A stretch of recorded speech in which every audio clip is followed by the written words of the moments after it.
స్వర్ణోదయ దీప్తిం అఖిల భువన చైతన్య ప్రసారం. నమస్కారం, మన ధర్మం కార్యక్రమానికి స్వాగతం. ఇవాళ మన ధర్మం కార్యక్రమంలో మన ధర్మ సందేహాలను నివృత్తి చేసేందుకు మనతో పాటు ఉన్నారు ప్రముఖ ధర్మశాస్త్ర నిపుణులు బ్రహ్మశ్రీ డాక్టర్ కాకునూరి సూర్యనారాయణమూర్తి గారు. గురుగారు నమస్కారం. నమస్కారం అమ్మా. గురుగారు, ఇవాళ మన ధర్మం కార్యక్రమంలో మొదటి ధర్మ సందేహం ఏంటంటే, పరీక్షిత్ అంటే ఎవరు? కురుపాండవుల సంగ్రామం తర్వాత రాజ్యం చేసిన ధర్మరాజు తర్వాత కాలంలో ఎవరు రాజు అయ్యారు? పరీక్షిత్తు మహాభారతంలో ధర్మరాజు తర్వాత రాజ్యానికి వచ్చినటువంటి వీరుడు. మహాభారతంలో 18 అక్షౌహిణుల సైన్యం అంతం కాగా కలి ప్రవేశించిన అనంతరం కూడా 32 సంవత్సరాల కాలం ధర్మరాజే రాజ్యం చేశాడు. పాండవులలో ధర్మరాజు కుమారుడు, అలాగే భీమ, అర్జున, నకుల, సహదేవుల కుమారులు, వీరందరినీ కూడా అశ్వత్థామ అంతం చేశాడు. అలా ఉప పాండవులు కూడా అంతం అయిన అనంతరం ఇక పాండవులకు వంశాంకురంగా ఎవరూ లేరు. అర్జునుడి కుమారుడు అభిమన్యుడు సైతం మహాభారత యుద్ధంలో దుష్ట చతుష్టయం చేతిలో అంతం కావడంతో అభిమన్యుని ఎల్లాలు ఉత్తర గర్భం ధరించి ఉన్నది. మహాభారతం చివరలో యుద్ధరంగంలో 18వ రోజున అర్ధరాత్రి సమయంలో అశ్వత్థామ ప్రయోగించినటువంటి బ్రహ్మశిరోనామక అస్త్రం అనే అస్త్రం ధాటితో అపాండవం అగుగాక అని చెప్పడంతో వంశం కూడా లేకుండా పోయేటటువంటి ప్రమాదం ఏర్పడింది. ఆ సమయంలో కృష్ణ పరమాత్ముడు ఉత్తర గర్భములో ఉన్నటువంటి ఈ శిశువును చక్ర ప్రయోగం ద్వారా సంరక్షించగా ప్రసవించిన అనంతరం ఆ పిల్లవాడు దిక్కులు చూస్తూ ఆశ్చర్యంగా అందరి ముఖాలను తదేకంగా చూస్తూ ఎవరు నన్ను కాపాడింది అన్నట్లుగా అందరి ముఖాలను తేరిపార చూస్తున్నాడు. ఆకాశం వైపు చూస్తున్నాడు. కన్నులు రెప్పలు వేయడం లేదు. ఇలా చూస్తూ ఉండడంతో అతడిని అందరూ పరీక్షిత్తు అంటూ పిలిచారు. అతడి పేరు విష్ణురాతుడు.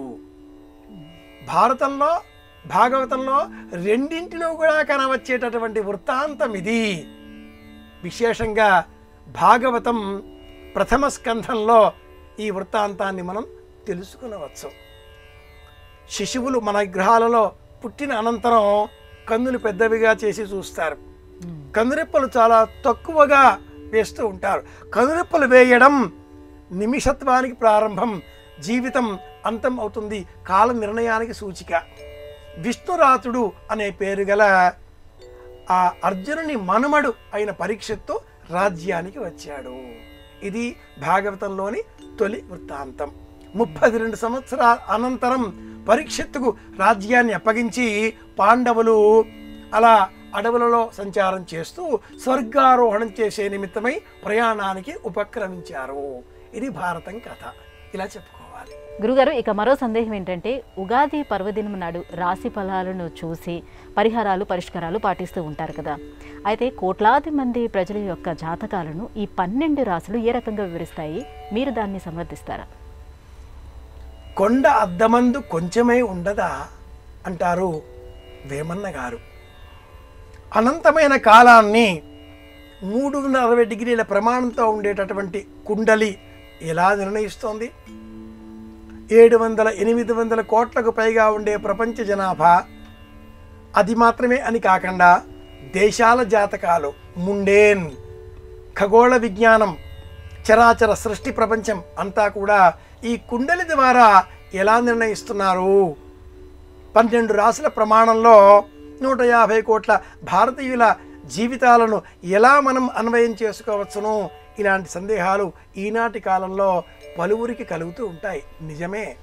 కానీ సూక్ష్మంగా ఈ 12 రాశులను వివేచన చేస్తే ప్రతి రాశిలో కూడా 30 డిగ్రీలు, 30 డిగ్రీలలో మళ్ళీ ఒక్కొక్క డిగ్రీ 30 డిగ్రీలు, ఇలా క్రమంగా నవాంశ త్రింశాంశ త్రింశదంశకానాం అంటూ సూక్ష్మమైన ఆ కాల వివేచన త్రస అనేటటువంటి విభజన వరకు తీసుకువెళుతుంది.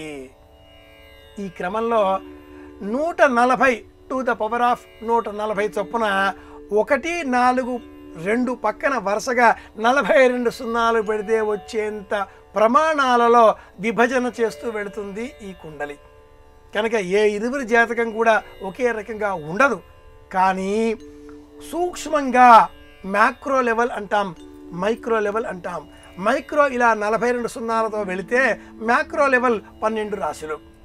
12 రాశులలో సంక్షిప్తంగా ఆదాయ వ్యయాలు చెప్పిన, పూజలు పునహారాలు పురస్కారాలు వివరించినా కూడా పుణ్య బలాన్ని పెంచేవే, సమాజానికి ప్రకృతికి పర్యావరణానికి మేలు కలిగించేవే.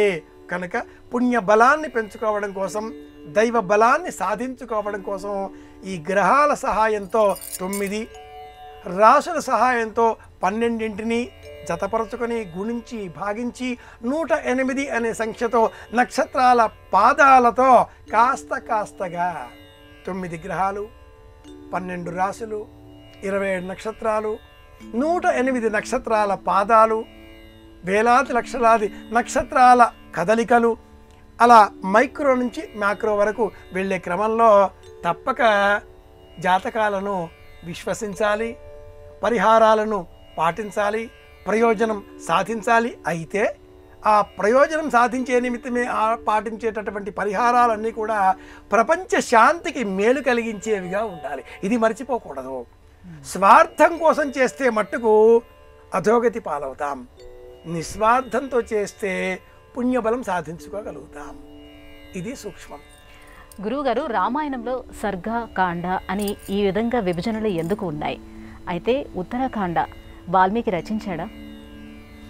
రెండింటికి మనం ఒక సమాధానంగా చెప్పుకోవాలి అంటే, సర్గ ఉపకథ లేక ఒక సన్నివేశం, కాండ సన్నివేశాలతో కూడుకున్న ఒక ప్రధాన విభాగం. నాటకం 10 అంకాలు, 5 అంకాలు. ఆ నాటకంలో దృశ్యాలు ఎలా చెప్పుకుంటామో, ప్రధాన విభాగం రామాయణం కాండ, 6 కాండలు 7 కాండలు. ఒక్కొక్క కాండలో మళ్ళీ సన్నివేశాల సామ్యంతో దృశ్యాలను సర్గలుగా శ్రీరామాయణం మనకు అందిస్తుంది. బాలకాండ, అయోధ్యకాండ, అరణ్యకాండ, కిష్కింధకాండ, సుందరకాండ, యుద్ధకాండ 6 ప్రధానమైన కాండలు. 7వది ఉత్తరకాండ. బాలకాండ 75 సర్గలు, అయోధ్యకాండ 119 సర్గలు, అరణ్యకాండ 75 సర్గలు, కిష్కింధకాండ 67 సర్గలు, సుందరకాండ 68 సర్గలు, యుద్ధకాండ 131 సర్గ, ఉత్తరకాండ 111 సర్గలు. వెరసి 648 సర్గలతో అతి విస్తృతమైనటువంటి ఈ శ్రీరామాయణాన్ని ఉత్తరకాండతో సహా మనకు వాల్మీకి మహర్షి అందించాడు అంటూ ఆర్ష విజ్ఞానం వివరిస్తుంది. సనాతనులు ఈ వాదాన్నే నమ్ముతారు. 24,000 శ్లోకాలతో 648 సర్గలతో ప్రధానంగా ఉన్న 7 కాండలతో శ్రీరామాయణం విస్తృతంగా మనకు ధర్మాన్ని బోధిస్తుంది. రాముడి జననంతో ఆరంభమై రాముడు సరయూ నదిలో ఈ అవతారాన్ని పరిసమాప్తం చేసేంత వరకు ఉన్న విశాలమైన విస్తృత గాథ ఈ సర్గల అంతరంలో మనం గ్రహించాలి. ఇది నేపథ్యం. గురుగారు, ఆధ్యాత్మిక మార్గం అంటే ఏమిటి? అన్నిటినీ వదిలిపెట్టి సన్యాస మార్గంలో పయనించడమా? అసలు ఆధ్యాత్మికత అని ఈ పదాన్ని మనం ఎలా అన్వయించుకోవాలి? చాలా పెద్ద ప్రశ్న ఇది కూడాను. ఇలా పెద్ద ప్రశ్న అనడంలో అంతరార్థం ఏమిటి అంటే, అవధాని ఏ విధంగానైతే కాస్త సమయం తీసుకుని ఆలోచనలకు ముడిపెట్టుకుంటాడో, ఇలా మీ ప్రశ్న బాగుందండి, మీ సమాధానం ఇప్పుడు సమాధానం వచ్చేస్తుంది అవధానికి వచ్చినట్టుగా. ఆధ్యాత్మిక మార్గం అంటే అదేదో సికింద్రాబాదు ప్యారడైజ్కు వెళ్ళే తోవలాగానో, కరీంనగర్కు విజయవాడకు వెళ్ళే బస్సులాగానో అనుకోకూడదు. మనస్సులో వేసేటటువంటి అడుగులు ఆలోచనాత్మకంగా ఉంటాయి. బాహ్యంగా వేసేటటువంటి అడుగులు వీధులలో కనిపిస్తూ ఉంటాయి. ఆధ్యాత్మిక జ్ఞానం లోన లోన లోన నడిచేటటువంటి ఆలోచనల అడుగులు. ఆలోచనలు లేకపోతే ఆధ్యాత్మికతకు ఆధారం లేదు. ఇలా ఎందుకుంది అనే ఆలోచన ఆధ్యాత్మికతకు మూలం. దైవం విగ్రహంలోనా లేక దైవం మనలోనా అంతటా కూడానా అనే ఆలోచన ఇలా మనం మొదలుపెట్టినప్పుడు ఆధ్యాత్మికతకు ఇది మొదటి మెట్టు. ఆధ్యాత్మికత మనిషిని విడిచి పక్కగా లేదు. ఆది దైవికం, ఆది భౌతికం, ఆధ్యాత్మికం అంటూ 3 విభాగాలతో ఇదే అంశాన్ని మళ్ళీ మళ్ళీ పునఃపునః వేరే మార్గంలో కూడా మన వాళ్ళు చెబుతూ ఉంటారు. భౌతికమైన ప్రపంచంతో కూడుకుని ఉన్నది ఆది భౌతికం. అలాగే ఆది దైవికం, నా చేతిలో ఏమీ లేదు, పరమాత్ముడు చెప్పాడు, పరమాత్ముడి ఆలోచనలకు అనుగుణంగా నా చేత ఈ పని నిర్వహింపబడుతున్నది, ఇది ఆది దైవికం. అలా కాదు, నేను ఆలోచన చేస్తున్నాను, నేను లేను, ఈ దేహం నాది కాదు, ఈ దేహంలో ఇప్పుడు నేను ఉన్నందువలన ఈ దేహానికి సంబంధించిన మంచి చెడులకు నేను బాధ్యత వహించవలసి ఉన్నది, నేను విశ్వాంతరాళాలలో ఒకానొక శక్తిలో అంతర్భాగాన్ని అనే జ్ఞానం పెంచుకునే నిమిత్తమై అసలు ఇదంతా ఏమిటి, కుత ఆజాత కుత ఇయం సృష్టి, ఇలాంటి ప్రశ్నలు వేసుకుంటూ మౌనంగా లోన లోన లోన ఆలోచనలు పెంచుకునేటటువంటి జ్ఞానమే ఆధ్యాత్మికం. భౌతికం, దైవికం, ఆధ్యాత్మికం మూడింటిలో ఇంత ఆలోచన వేరుగా చేయాలి. గురుగారు, ఇక మరో సందేహం ఏంటంటే, భిక్షుగీత అని భగవద్గీతలో కాకుండా వేరే ఇతిహాసాలలో ఎక్కడైనా ఉందా? భిక్షుగీత ఎటువంటి సందేశాన్ని ఇస్తుంది? భిక్షుగీత శ్రీమద్ భాగవతంలో రుద్రగీత మరి ఒకటి ఉంది, రుద్రగీత. అది కాకుండా భిక్షుగీత అని మరి ఒక గీత అనేది కూడా ఉంది. వెరసి మొత్తం మీద భారతంలో భాగవతంలో 21 గీతా శాస్త్రాలు మనకు లభిస్తూ ఉంటాయి. గీత అనగానే వాక్యము అని అర్థం, ప్రమాణమైనటువంటి వాక్యము అని రెండవ అర్థం, వివేచనాత్మకమైన యోగపూర్వకమైన దైవజ్ఞానాన్ని అందించేటటువంటి వాక్యం అని విస్తృతార్థం. పూర్వం ఉద్ధవుడు కృష్ణ పరమాత్ముడిని బ్రహ్మజ్ఞానం గురించి ప్రశ్న చేశాడు. ఉద్ధవుడు బ్రహ్మజ్ఞానం అంటే ఏమిటి అంటూ ప్రశ్నించగా శ్రీమద్భాగవతంలో 11వ స్కంధము 11వ స్కంధములో సాక్షాత్ కృష్ణ పరమాత్ముడు ఉద్ధవుడికి చెప్పిన ఒకానొక కథలో అంతర్భాగం భిక్షుగీత. అవంతి దేశంలో ఒకానొక వ్యక్తి జ్ఞానం పెంచుకున్నాడు, ఆలోచనలు పెరిగాయి, శరీరం పట్ల మమకారం తొలగిపోయింది, ఇల్లాలు ఏ పని చెప్పినా చేసేవాడు, ప్రతిస్పందించేవాడు కాడు, నా చేత ఈ పని నిర్వహింపబడుతున్నది అనే జ్ఞానం పరాకాష్ఠకు చేరుకోవడంతో అతడిని ఇల్లాలు, కుటుంబము, బంధువులు, చుట్టాలు, మిత్రులు అందరూ కూడా పిచ్చివాడు అనే ముద్ర వేశారు. జ్ఞానం బాగా కలిగిన వారు జగమే మాయ అంటారు, పదార్థాలు పుచ్చుకున్న వాళ్ళు కూడా జగమే మాయ అంటూ ఉంటారు. అది ఎలాగో ఈ అవంతి నగరంలో ఉండేటటువంటి ఈ గృహస్థును చూచి చుట్టుపక్కల వాళ్ళంతా కూడా ఇతడు ఏదో పిచ్చివాడు అనుకుంటూ అతడిని రాళ్లతో కొట్టి హింసించారు. అతడు శరీరానికి ఈ రాళ్ళు తాకిడి కానీ నాకు కాదు అంటూ ఒకానొక అలౌకిక ఆనందంలో ఉన్నాడు. పరమహంసకు కూడా అందనటువంటి పరమోత్తమమైనటువంటి స్థితి ఇది. అలా వివరిస్తూ కృష్ణ పరమాత్ముడు ఉద్ధవునకు నేను నాది అనే మమకారాన్ని విడిచిపెట్టాలి, ఈ దేహంలో ఉన్నది నేను, దేహం నేను కాదు అనే జ్ఞానం పొందే నిమిత్తమై ఆ అవంతి నగరంలో ఉండే భిక్షకుడి యొక్క పూర్వ వృత్తాంతం ఇది అంటూ వివరించాడు. కనుక ఈ వృత్తాంతం భాగవతంలో ఉన్నది, 11వ స్కంధములో ఉన్నది. చదివినట్లయితే పరమాత్మ తత్వం అంటే ఏమిటో సుబోధకమవుతుంది. విగ్రహాన్ని అర్చించడంలో ప్రాథమికంగా ఒక బొమ్మ, ఒక విగ్రహం, అరటిపళ్ళు, కొబ్బరికాయలు, నైవేద్యాలు, అలాగే అగరొత్తులు, ఇదంతా కూడా లౌకికం. దైవం ఈ విగ్రహంలో ఎంత ఉన్నదో లోకంలో కూడా అంత ఉన్నది. నాలోనూ మీలోనూ ప్రపంచమంతా కూడాను ఉన్న ఒకానొక అద్వితీయమైనటువంటి శక్తి దైవం. ఆ శక్తి కారణంగానే ఈ దేహం తన విధులను అనుసరిస్తున్నది అనే జ్ఞానం కలగడమే వేదాంతం. ఆ వేదాంతం కలిగిన వారు ఈ వృత్తాంతంలో అవంతి నగరంలో ఉన్న ఆ భిక్షకుడు ఇలా పూర్తి చేస్తాడు పరమాత్మ. కనుక వేదాంత సారమంతా కూడా చాలా చిన్న విభాగం భిక్ష గీత 11వ స్కంధంలో వివరణగా మనం గమనించవచ్చు. గురుగారు, ఇక మరో సందేహం, వాక్కు అర్థం ఈ రెండిటి మధ్య ఉన్నటువంటి తేడా ఏంటి? ఈ నేపథ్యంలో ఏదైనా కథ ఉందా, మాకు వివరిస్తారా? వజ్రాదపి కఠోరాణి మృదూని కుసుమాదపి.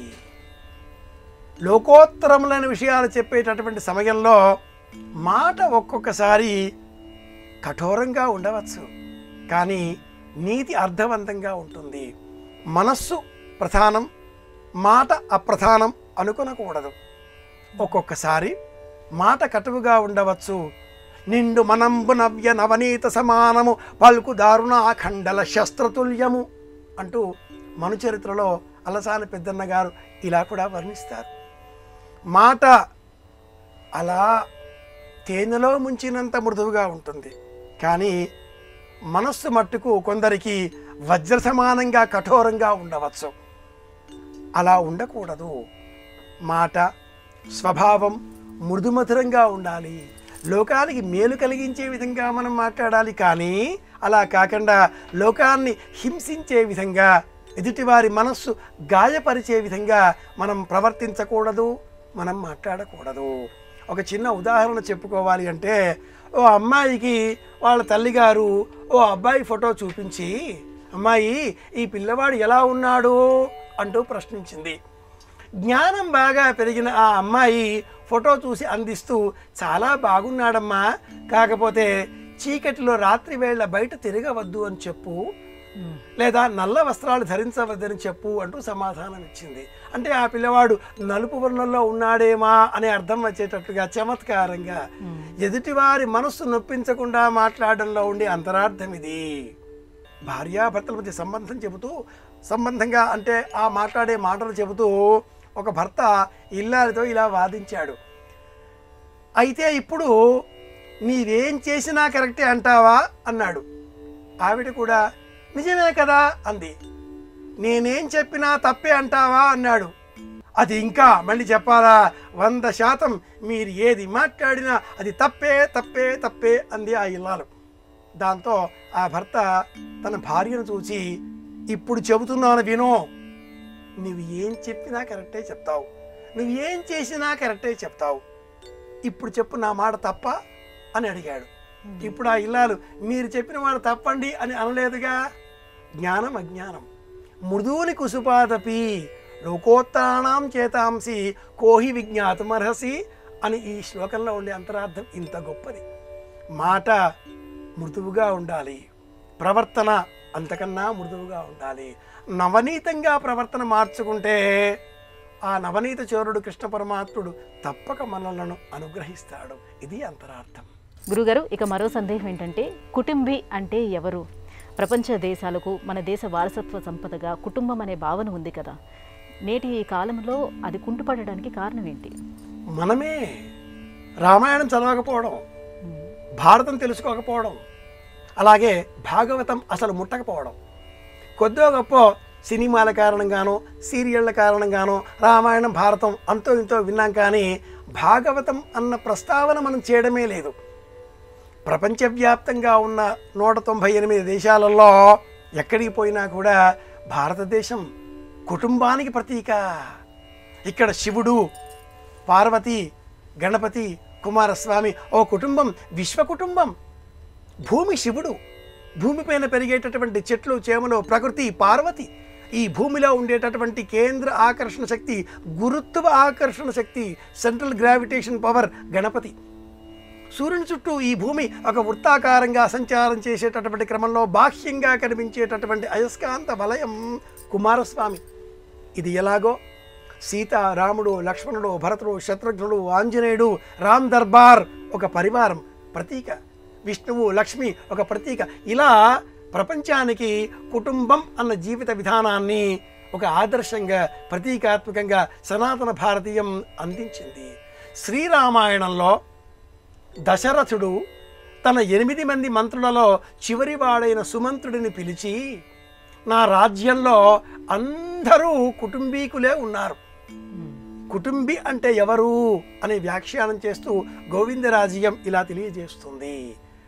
మాతా పిత స్నుషౌ అంటే కోడళ్ళు, పుత్రౌ మాతాపిత స్నుషే పుత్రౌ, స్నుషే పుత్రౌ, పుత్రి పత్ని అతిథి స్వయం, తల్లి తండ్రి, 2 కోడళ్ళు, 2 కొడుకులు, కుమార్తె, అల్లుడు, భార్య, అతిథి, ఇలా 10 మంది ఉంటే అతడు కుటుంబీ అని ఆర్షధర్మం తెలియజేస్తుంది. నా రాజ్యంలో ఉన్న వాళ్ళంతా కూడా కుటుంబీకులే. నాకు కుమారులు లేరు, నేను కూడా కుటుంబీకుడిగా మారాలి. నా కుమార్తె ఉన్నది, నా అల్లుడు ఉన్నాడు, పిలిపించండి రప్పించండి. శాంత నా కుమార్తె, పిలిపించండి రప్పించండి. ఈ వ్యాఖ్యానంలో, ఈ వివరణలో కుటుంబీ యజమానిగా ప్రవర్తించాలి. ధర్మరాజు భీముడిని, అర్జునుడిని, నకులుడిని, సహదేవుడిని ఆదరించి తాను పెద్దన్నగా నిరూపించుకోగలిగాడు, కుటుంబిగా నిరూపించుకోగలిగాడు. ఇంటి యజమాని ఎలా ప్రవర్తిస్తే ఇల్లంతా కూడా అదే మార్గాన్ని అనుసరిస్తుంది.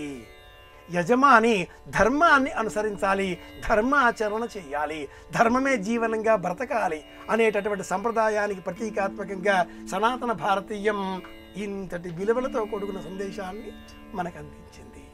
గురుగారు, రామాయణ భారతాల గురించి చెప్పారు కదా, ఇప్పుడు చివరిగా ఒక సామెతతో ముగిద్దాం. అప్పు చేసి పప్పుకూడు అని దీంట్లోని అంతరార్థం ఏంటో తెలియజేస్తారా? సులభంగా చెప్పాలమ్మాయి.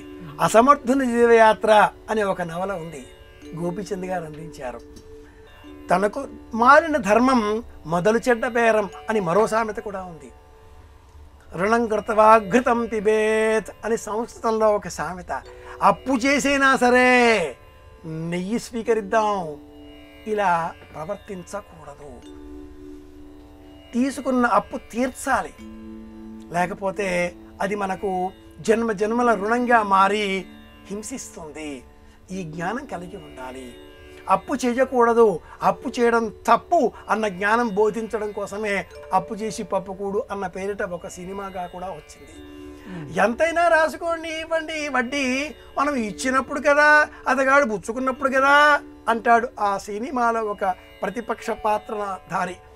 అలా చేయకూడదు.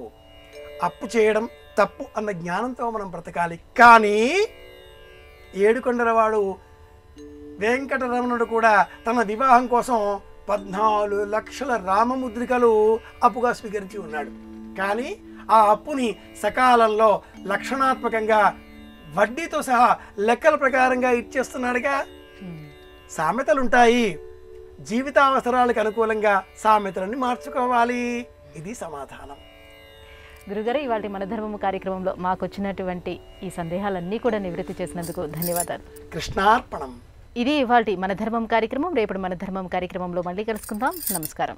ఈ కార్యక్రమాన్ని తిరిగి చూడాలనుకుంటే www.youtube.com/@ETV Life Spiritual లో చూడవచ్చు.